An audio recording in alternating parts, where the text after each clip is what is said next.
लखनऊ शहर में रहने वाला एक लड़का जिसका नाम कुणाल शुक्ला होता है। उम्र लगभग इसकी 26 वर्ष के आसपास है। जो कुणाल शुक्ला था, ये लखनऊ में एक ऑफिस के अंदर एज ए रिकवरी एजेंट काम किया करता था। कुणाल शुक्ला की शादी होने वाली थी, लेकिन इस बीच में अचानक से कुछ ऐसा होता है कि कुणाल शुक्ला की उसी के ऑफिस के अंदर बड़ी ही बेरहमी के साथ में हत्या कर दी जाती है। लेकिन दोस्तों, इस पूरे केस के अंदर सबसे बड़ा सवाल ये था कि आखिर वो कौन लोग थे जो ऑफिस के अंदर घुसे और घुसने के बाद में कुणाल शर्मा की बड़ी ही बेरहमी के साथ में हत्या कर दी। लेकिन उससे भी बड़ा सवाल ये था कि कुणाल शर्मा की किससे दुश्मनी थी और किससे ऐसा कुछ रंजिश थी जो उसका कोई कत्ल कर सकता है। बहरहाल दोस्तों, मामला पुलिस तक पहुंचता है और पुलिस भी जब इस केस में मुस्तैदी से छानबीन शुरू करती है तो आखिरकार जो कातिल होते हैं ये पुलिस की गिरफ्त में आते हैं। और उसके बाद में इन कातिलों के बारे में जब कुणाल शर्मा के परिवार वालों को, बाकी सारे लोगों को पता चलता है तो सब के सब हैरान हो जाते हैं। वाकई दोस्तों, आज की जो कहानी है ये आप लोग को भी सोचने और समझने पे मजबूर करेगी। ये कहानी आप लोग को हैरान कर देगी। रात के 8 बज चुके हैं। मैं हूँ आप सभी का अपना शाबेज मलिक और हाजिर हूँ आप लोग के सामने फिर से एक क्राइम की कहानी को लेके, एक क्राइम की घटना को लेके। तो चलते हैं फिर सीधा सीधा इस कहानी का रुख करते हैं। दोस्तों, आज की कहानी की बात करें तो आज की कहानी उत्तर प्रदेश की है और उत्तर प्रदेश की राजधानी लखनऊ की है। और इसी लखनऊ के अंतर्गत एक थाना आता है, बसंतरा थाना। और इसी बसंतरा थाने के अंतर्गत एक इलाका आता है, बांदूपुरा। ये जो बांदूपुरा इलाका है, इसी इलाके के अंदर एक ऑफिस है और इस ऑफिस के जो मालिक हैं उनका नाम है विवेक सिंह। ये जो ऑफिस है, दरअसल यहाँ पर जो गाड़ियाँ वगैरह किस्तों पर निकाली जाती हैं तो वहाँ से जो लोग किस्तें नहीं देते हैं तो उसकी पैसे रिकवरी का काम करता है। अब ऐसे में इस विवेक सिंह के ऑफिस में कई सारे लड़के काम करते हैं और इन्हीं लड़कों में एक लड़का था, कुणाल शुक्ला। कुणाल शुक्ला की उम्र लगभग 26 वर्ष के आसपास थी, जो कि रहने वाला था न्यू डिस्टेंस कॉलोनी का। अब न्यू डिस्टेंस कॉलोनी का रहने वाला, इसके परिवार में इसके माता पिता और इसका एक बड़ा भाई जिसका नाम था सौरभ। अब यहाँ पर जिस ऑफिस में ये काम किया करता था वहाँ पर एज ए रिकवरी एजेंट ये काम किया करता था। यानी जो लोग भी किस्तें समय पर नहीं देते थे उनसे किस्तों की रिकवरी करना, यही सारा काम इस कुणाल शुक्ला का था। अब ऐसे ही सारी चीज़ें बहुत बढ़िया तरीके से चल रही थी।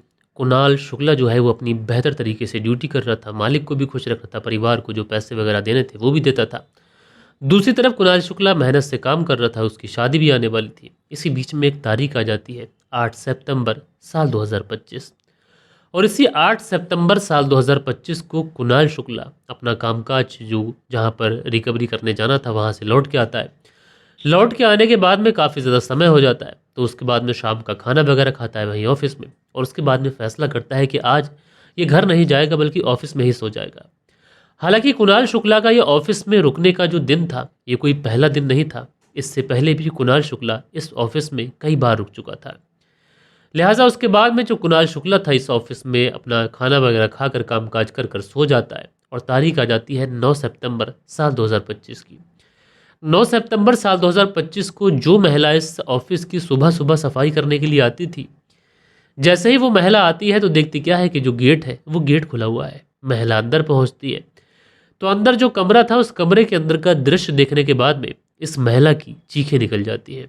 दरअसल अंदर इस कमरे के जो कुणाल शुक्ला था उसकी डेड बॉडी पड़ी हुई थी और उसकी किसी ने बड़ी ही बेरहमी के साथ में हत्या कर दी थी।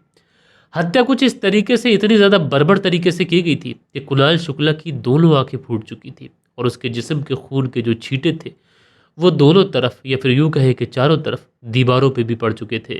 फिर क्या था दोस्तों, ये जो महिला होती है, अब इस तरीके से डेड बॉडी को देखना तो उसके बाद में किसी भी इंसान की या फिर कोई महिला हो तो वो तो बदहवास हो जाएगा। महिला चीखती है, चिल्लाती है।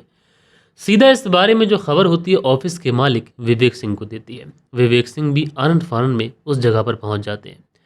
जैसे ही विवेक सिंह उस कुणाल की डेड बॉडी को देखते हैं तुरंत पुलिस को इन्फॉर्म कर देते हैं। पुलिस भी आनंद फानंद में घटनास्थल वाली जगह पर पहुंच जाती है।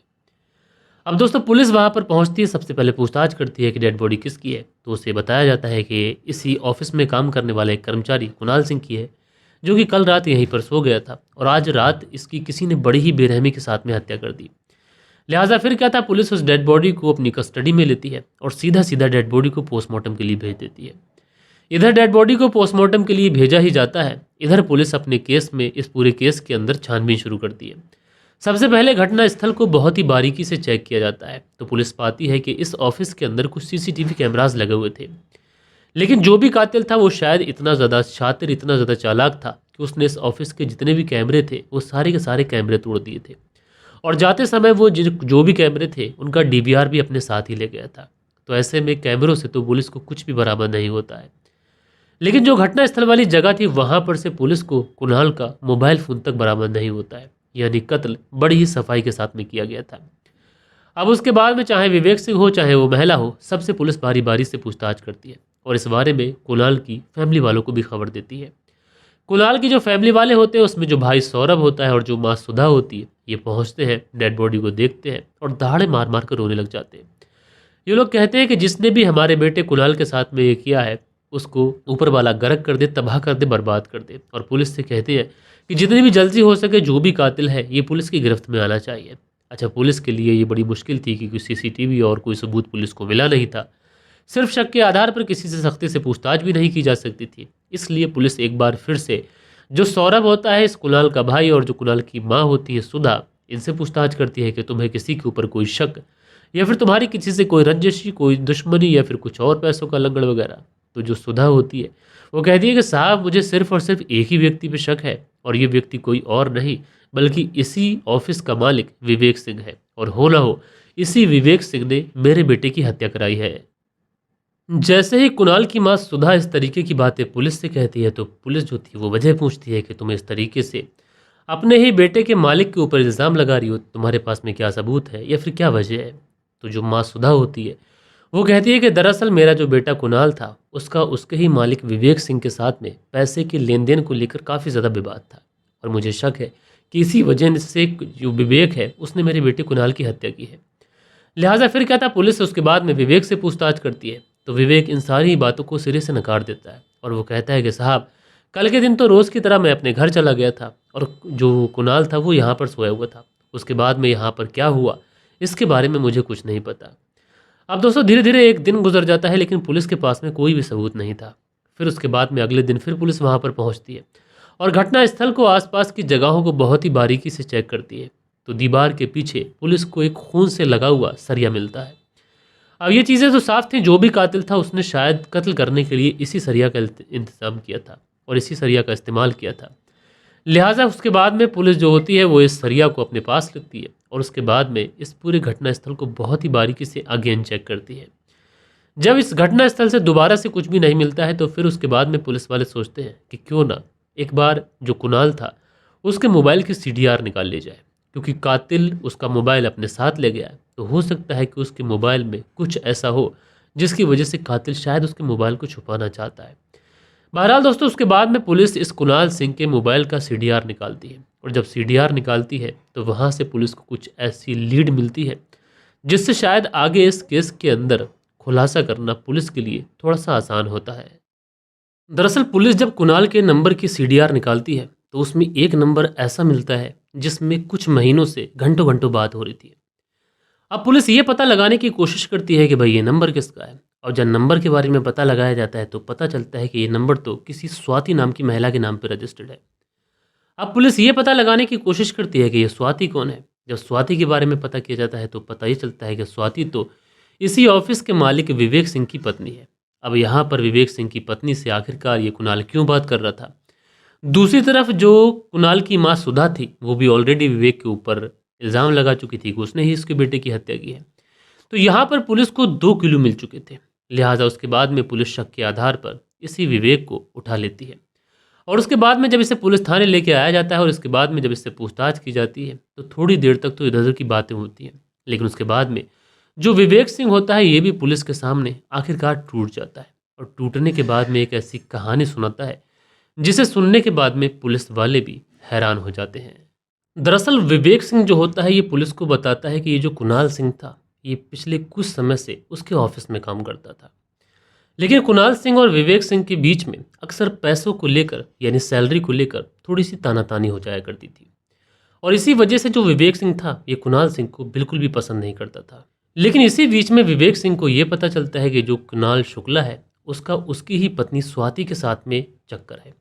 अब जैसे ही इसको ये पता चलता है, क्योंकि पहले पहले उसको पता नहीं था, और जब उसको ये पता चलता है तो उसको बहुत ज़्यादा गुस्सा आता है, आग बबूला होता है, और मन ही मन में वो फैसला कर लेता है कि इस बात का वो कुणाल को सबक सिखाएगा। अब सबक सिखाएगा तो कैसे सिखाए, इसलिए एक बड़ी प्लानिंग करता है, और प्लानिंग ये होती है कि क्यों ना वो कुणाल शुक्ला की हत्या कर दे। लेकिन वो कोई पेशेवर कातिल, कोई पेशेवर मुजरिम था नहीं, उसने इस तरीके का कभी कोई काम नहीं किया था, तो उसके लिए ये बहुत ज़्यादा इम्पॉसिबल टास्क था। इसलिए ये अपने ही ऑफिस में काम करने वाले एक लड़के वसीम अली से कॉन्टैक्ट करता है। वसीम अली से इस बारे में बात करता है कि इस तरीके से कुणाल शुक्ला की हत्या करनी है।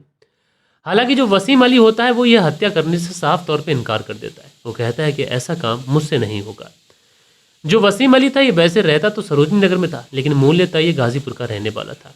लेकिन यहाँ पर जो विवेक सिंह होता है ये वसीम अली से कहता है कि अगर तुम ये काम कर दोगे तो तुम्हारे लिए एक मैं बड़ा सा घर बनवा के दूंगा। वसीम अली भी तैयार हो जाता है, और उसके बाद में 8 सितंबर साल 2025 को जो विवेक सिंह था ये कुणाल शुक्ला को रोक लेता है और कहता है कि आज रात यहीं पर रुको और उसके बाद सुबह चले जाना। अच्छा, जो कुणाल शुक्ला होता है वो रुक जाता है। रुकने के बाद में वो ये लोग बैठकर शराब पीते हैं। लेकिन जो विवेक सिंह था ये कुणाल शुक्ला को बहुत ज़्यादा तादाद में शराब पिलाता है ताकि वो उससे ज़्यादा शराब पीकर नशे में हो जाए। अब जैसे ही कुणाल शुक्ला इतनी तादाद में शराब पीता है तो शराब पीने के बाद में वो तुरंत नशे में हो जाता है। जब वो नशे में होता है तो उसके बाद में कमरे में जाकर वो ऐसे ही बेड पर पड़ जाता है और गहरी नींद में सो जाता है। अब जैसे ही ये चीज़ें विवेक सिंह देखता है कि अब कुणाल शुक्ला को नींद आ चुकी है, तो उसके बाद में ये अपने गिट्टी के गोदाम पर पहुंच जाता है। एंड वहां पर पहुंचने के बाद में अब ये कॉल करता है वसीम अली को, और वसीम अली को कॉल करने के बाद में कहता है कि रास्ता साफ है, अब तुम जाओ और अपने काम को अंजाम दे दो। वसीम अली भी पहुंचता है। पहुंचने के बाद में देखता क्या है कि जो ऑफिस है उस ऑफिस का गेट खुला हुआ है। अंदर पहुंचता है तो देखता क्या है कि जो कुणाल शुक्ला है ये अपने ही बेड पर बेसुध हालत में पड़ा हुआ है, और पास ही में एक लोहे का सरिया भी पड़ा हुआ है। ये उसी लोहे के सरिया से कुणाल शुक्ला के ऊपर एक नहीं बल्कि सैकड़ों प्रहार करता है, जिसकी वजह से कुणाल शुक्ला को बोलने तक की मोहलत नहीं पड़ती है और उसकी मौके पे ही मौत हो जाती है। उसके बाद में जो वसीम अली होता है वहाँ पर जो उसका मोबाइल होता है कुणाल शुक्ला का, और साथ के साथ जितने भी सीसीटीवी कैमरास होते हैं उनको तोड़ता है और उनका डीवीआर भी अपने साथ ले जाता है। और उसके बाद में पहुंच जाता है गिट्टी गोदाम, जहां पर ऑलरेडी जो विवेक सिंह था ये वसीम का इंतजार कर रहा था। विवेक सिंह से जाने के बाद में कहता है कि देखो काम तो हो चुका है और मैं उसका मोबाइल भी अपने साथ ले आया हूँ। अब जैसे ही विवेक सिंह ये बात सुनता है कि मोबाइल साथ ले आया है तो विवेक सिंह घबरा जाता है और कहता है कि इस मोबाइल के थ्रू हम लोग पकड़े जा सकते हैं।